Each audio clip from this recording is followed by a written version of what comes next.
5 വർഷത്തിനിടെ ഇന്ത്യയിൽ വൻ ഭീകരാക്രമണങ്ങൾ നടന്നിട്ടില്ലെന്ന അവകാശവാദവുമായി പ്രധാനമന്ത്രി നരേന്ദ്രമോദി.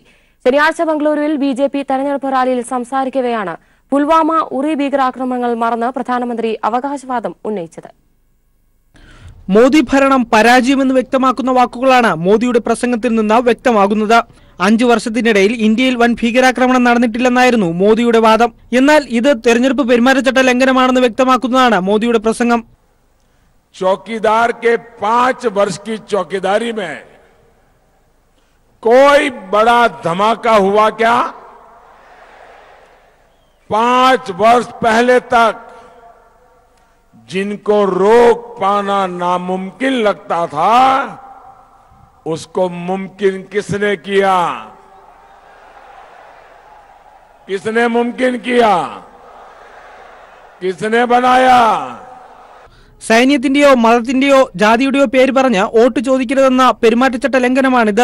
5 വർഷം മുമ്പ് ആരെയൊക്കെയാണോ തടയാതിരുന്നതെന്നും അവരെ ഇപ്പോൾ തടയാമെന്നും മോദിയുടെ പ്രസംഗത്തിൽ പറയുന്നു. News desk People TV. 50% VVPAT എണ്ണണമെന്ന ആവശ്യവുമായി പ്രതിപക്ഷ പാർട്ടികൾ രംഗത്തെത്തി. ആന്ധ്ര മുഖ്യമന്ത്രി ചന്ദ്രബാബു നായിഡുവിന്റെ നേതൃത്വത്തിൽ ദില്ലിയിൽ ചേർന്ന യോഗത്തിലാണ് തീരുമാനമായത്. സിപിഐഎം ഉൾപ്പെടെ 23 പ്രതിപക്ഷ പാർട്ടികളാണ് ആവശ്യം ഉന്നയിച്ചത്. ഇക്കാര്യം ഉന്നയിച്ച് സുപ്രീംകോടതിയെ സമീപിക്കാനും യോഗത്തിൽ തീരുമാനമായി.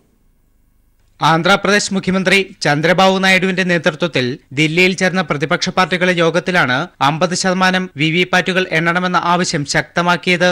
CPIM, CPI, Congress, Aam Aadmi, SP തുടങ്ങി 23ഓളം പ്രതിപക്ഷ പാർട്ടികളാണ് യോഗത്തിൽ പങ്കെടുത്തത്.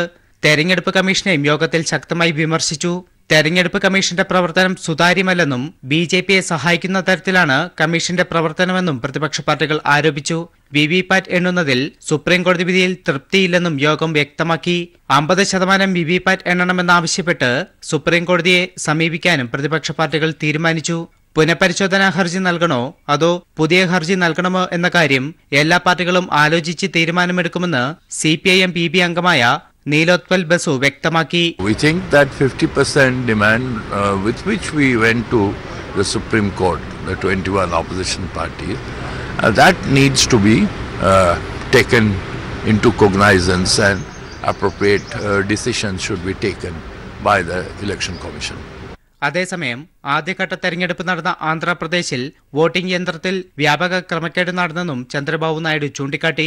ക്രമക്കേട് നടന്ന 150 സീറ്റുകളിൽ വീണ്ടും വോട്ടിംഗ് നടത്തണമെന്നും ആവശ്യം ശക്തമാണ്. News bureau, Delhi.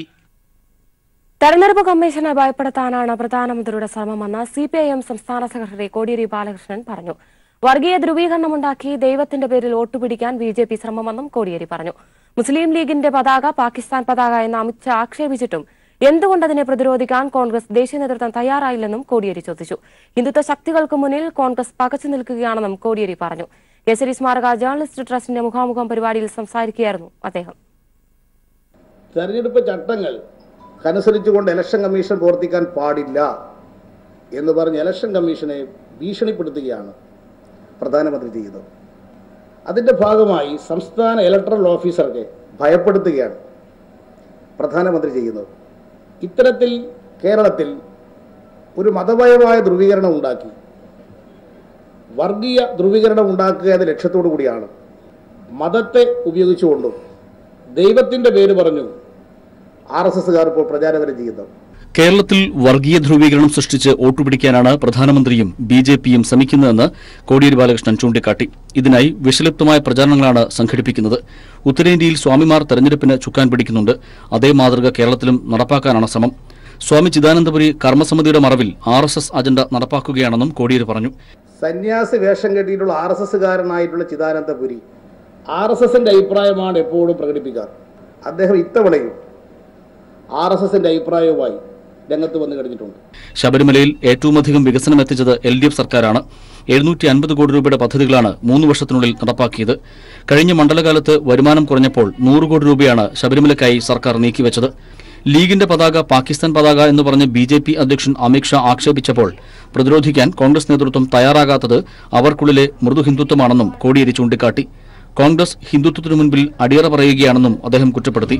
തെരഞ്ഞെടുപ്പിൽ 2004 ആവർത്തിക്കുമെന്നും അദ്ദേഹം പറഞ്ഞു. News bureau, Thiruvananthapuram. PS ശ്രീധരൻപിള്ളയുടെ ന്യൂനപക്ഷ വിരുദ്ധ പരാമർശത്തിലും സൈനിക വിരുദ്ധ പരാമർശത്തിലും CPMന്റെ പരാതി. ശ്രീധരൻപിള്ളയ്ക്കെതിരെ തെരഞ്ഞെടുപ്പ് കമ്മീഷന് പരാതി നൽകിയതായി വി ശിവൻകുട്ടി. ശ്രീധരൻപിള്ളയുടെ ലക്ഷ്യം കലാപമുണ്ടാക്കില്ലെന്നും വി ശിവൻകുട്ടി പറഞ്ഞു. ഇന്നലെയായിരുന്നു ശ്രീധരൻപിള്ളയുടെ വിവാദ പരാമർശം. ആറ്റിങ്ങൽ ലോക്സഭാ മണ്ഡലത്തിലെ NDA സ്ഥാനാർത്ഥി ശോഭാ സുരേന്ദ്രന്റെ തിരഞ്ഞെടുപ്പ് പ്രകടന പത്രിക പുറത്തിറക്കുന്ന ചടങ്ങിലാണ് BJP അധ്യക്ഷൻ കടുത്ത മുസ്ലിം വിരുദ്ധ പരാമർശം നടത്തിയത്.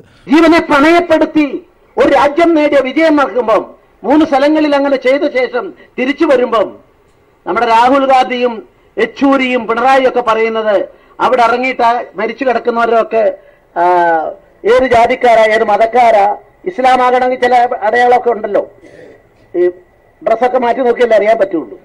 അപ്പൊ അങ്ങനെയൊക്കെ ചെയ്തിട്ട് തിരിച്ചു വരണമെന്നാണ് പറയുന്നത്. PS ശ്രീധരൻപിള്ളയുടെ മുസ്ലിം വിരുദ്ധ പരാമർശത്തിനെതിരെയാണ് ആറ്റിങ്ങൽ LDF തെരഞ്ഞെടുപ്പ് കമ്മിറ്റി സെക്രട്ടറി വി ശിവൻകുട്ടി തെരഞ്ഞെടുപ്പ് കമ്മീഷന് പരാതി നൽകിയത്. ഒരു സമൂഹത്തിന്റെ പേര് തന്നെ എടുത്തു പറഞ്ഞിട്ട് മുസ്ലിം സമുദായമെന്ന് ആ സമൂഹത്തിന്റെ പേര് തന്നെ എടുത്തു പറഞ്ഞിട്ടാണ് ആ മുസ്ലിം സമുദായം ആണോ എന്ന് പരിശോധിക്കുന്നതിന് വേണ്ടി, ചില അടയാളങ്ങൾ പരിശോധിക്കുന്നതിന് വേണ്ടി ഉടുതുണി മാറ്റണമെന്നാണ് ശ്രീധരൻപിള്ള ഒരു ഇതുമില്ലാതെ പരസ്യമായി പറഞ്ഞിരിക്കുന്നത്.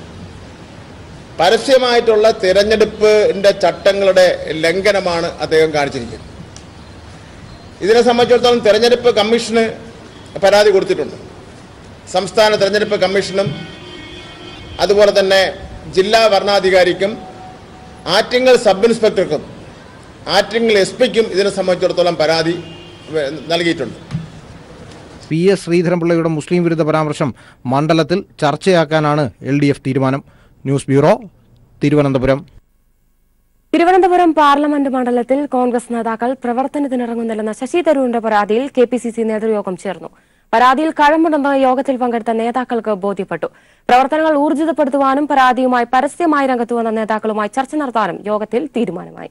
തിരുവനന്തപുരത്തെ BJP കോൺഗ്രസ് കൂട്ടുകെട്ടിനെ തുടർന്ന് ശശി തരൂർ നൽകിയ പരാതിയുടെ അടിസ്ഥാനത്തിലാണ് AICC തിരുവനന്തപുരം മണ്ഡലത്തിൽ പ്രത്യേക നിരീക്ഷകനെ നിയോഗിച്ചത്. നിരീക്ഷകനായ AICC നേതാവ് നാനാ പട്ടോളി ഇന്ന് തിരുവനന്തപുരത്തേക്ക് വരാനിരിക്കെയാണ് KPCC നേതൃയോഗം ചേർന്നത്. യോഗത്തിൽ AICC ജനറൽ സെക്രട്ടറി മുകുൾ വാസനിക്കും പങ്കെടുത്തു. തരൂരിന്റെ പരാതിയിൽ കഴമ്പുണ്ടെന്ന് യോഗത്തിൽ പങ്കെടുത്ത നേതാക്കൾക്ക് ബോധ്യപ്പെട്ടു. താഴേക്കിടയിലുള്ള പ്രവർത്തനങ്ങളിൽ ഏകോപനമില്ലെന്നും പ്രവർത്തനങ്ങൾ ഊർജിതപ്പെടുത്തുവാനും യോഗത്തിൽ തീരുമാനമായി. പരാതിയുമായി പരസ്യമായി രംഗത്തുവന്ന നേതാക്കളുമായി ചർച്ച നടത്തുവാനും തീരുമാനിച്ചു. എന്നാൽ പ്രശ്നങ്ങളുണ്ടെങ്കിൽ പരിഹരിക്കുമെന്നും പ്രത്യേക നിരീക്ഷകനെ നിയോഗിച്ചത് പരാതിയെ തുടർന്ന് അല്ലെന്നും AICC general secretary Mukul Wasnik പറഞ്ഞു. No such thing as any special observer. I think there are misunderstandings about this. We as a party have people going to various constituencies, and in other constituencies also there are some leaders who have gone there to coordinate the efforts.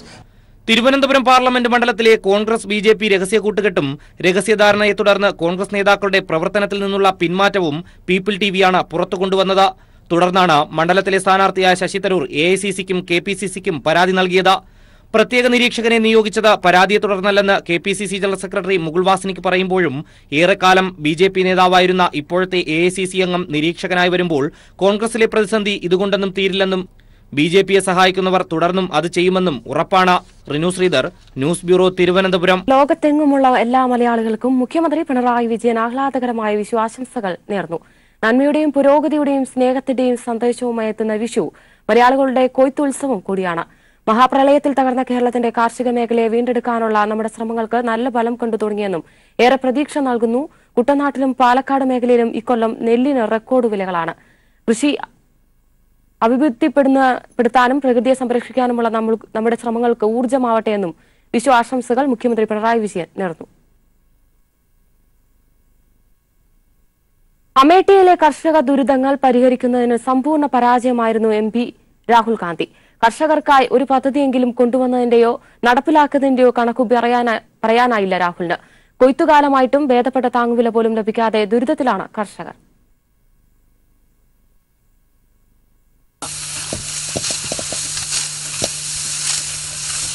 അമേഠിയിലെ ഗോതമ്പ് പാടങ്ങളിൽ കൊയ്ത്തുകാലത്തിന്റെ ആവേശമൊന്നുമില്ല. എത്ര കൊയ്തെടുത്താലും ദുരിതങ്ങളുടെ വരമ്പത്ത് തളയ്ക്കപ്പെട്ടിരിക്കുന്നു ഈ കർഷകർ. കൊയ്ത്തുകാലം തുടങ്ങിയതോടെ 20 രൂപയുണ്ടായിരുന്ന ഗോതമ്പിന്റെ വില ഇടിഞ്ഞ് 15 രൂപയെത്തി. ഇനിയും വില താഴാനാണ് സാധ്യത. എന്നാൽ താങ്ങുവില ഉറപ്പാക്കാൻ ഒരു ചെറുവിരലനക്കം രാഹുൽ ഗാന്ധിയുടെ ഭാഗത്തു നിന്നുണ്ടായില്ല. ഒരു ചോദ്യം പോലും സഭയിൽ രാഹുൽ 5 വർഷത്തിനിടയിൽ കർഷകർക്ക് വേണ്ടി ഉരിയാടിയില്ല. 5 വർഷത്തിനിടെ 18ഓളം രീതിയിൽ MP ഫണ്ട് വിനിയോഗിച്ചുവെന്ന് രാഹുൽ ഗാന്ധിയുടെ ഓഫീസ് പറയുന്നു. എന്നാൽ ഇതിൽ ഒരിടത്ത് പോലും കർഷകർക്ക് ഗുണം ലഭിക്കുന്ന എന്തെങ്കിലും ചെയ്തതിന്റെ തെളിവുകളില്ല. गेहूं का दाम तो अभी तो 1500 रुपया लेते हैं क्विंटल में, किलो 1500 रुपया क्विंटल. 2000 മുതൽ 2014 വരെ രാഹുൽ ചെയ്തതെന്ന് പറഞ്ഞ് കോൺഗ്രസ് പരസ്യപ്പെടുത്തിയ വൻ നേട്ടങ്ങളുടെ പട്ടികയാണിത്. ഇതിൽ ഒരിടത്തും കർഷകന് വേണ്ടി എന്തെങ്കിലും ചെയ്തതായി കാണാനാകില്ല. ഇന്നും പരമ്പരാഗത കൃഷിരീതി അവലംബിക്കുന്ന ഇവിടെ ഒരു കൃഷി വിജ്ഞാന കേന്ദ്രം പോലുമില്ല. ഇതിനായി ആരും ഇടപെട്ടതുമില്ല. സബ്സിഡി ഇല്ലാതെയാണ് കർഷകർക്ക് വളം ലഭിക്കുന്നത്.